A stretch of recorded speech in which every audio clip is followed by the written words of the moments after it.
Hi, I'm Rich Ferguson, poker player, magic and gambling consultant, and world-class magician. On this DVD, you're going to learn many of the chip tricks you've seen on TV or in person. No longer will you wonder, how are these techniques done? With patience, practice, and the secrets on this DVD, you'll be looking like a pro soon. Chip tricks help pass the time, impress your friends, and most importantly, intimidate your opponents. To practice the techniques in this DVD, you're going to need a soft surface to work on. If you don't have a felt table at home, you could possibly use a mouse pad. You're also going to need 10 poker chips and a deck of cards. Well, enough talk. Navigate yourself through the DVD and start looking like a pro today.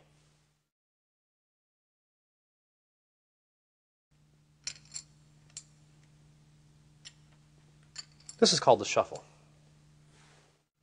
When doing the chip shuffle, there's two things you want to keep in mind. The softer the surface you have, the better. And it helps if you have two different colored stack of chips.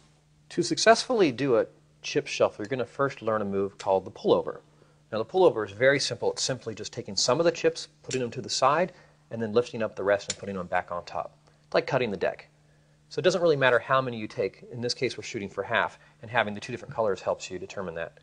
So pull them over with your thumb and middle finger, drop them, and then with your thumb and your other two, your weaker fingers we call them, pick them up and put them back on top.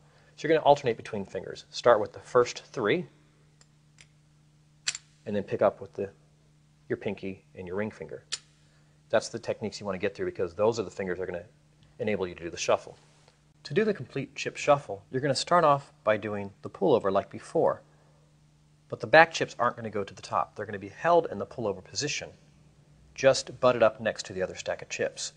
The front two fingers that are free are just going to trap the chips from going anywhere, so this can move as one solid block. You're going to apply pressure together. All your fingers are going to kind of go like this.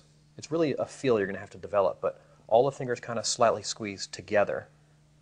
And at the same time, this back stack right here is lifted up on an angle, a slight tilt, a very, very slight tilt. You can do that with your ring finger and your thumb, just a slight tilt. As you push all the chips together, you squeeze and you do the tilt, they will all rise up and start to interweave. And as they interweave, all fingers leave the table and rise up into the air. I'm doing this very, very slowly so you can try to visualize what's going on. All the fingers are going to squeeze together.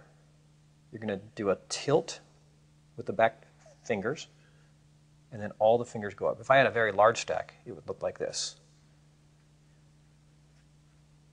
I'll do this very slow so you can see it. I'm squeezing all my fingers together. The back ones are trapped like this. The front two are blocked off. You do a slight tilt. The chips start to intermix, and you lift your fingers up. At full speed, it would look like this.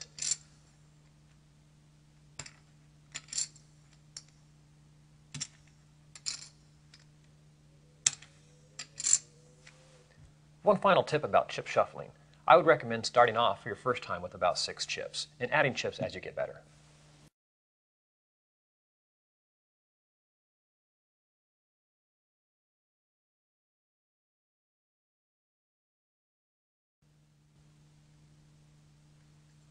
This is called a butterfly, and in magic it's called a coin star. To do the coin star, you're going to need 4 chips. I would highly recommend 2 chips of one color and 2 chips of another so you can keep track in your hands of what's going on. I'd also consider this to be a very difficult move to do.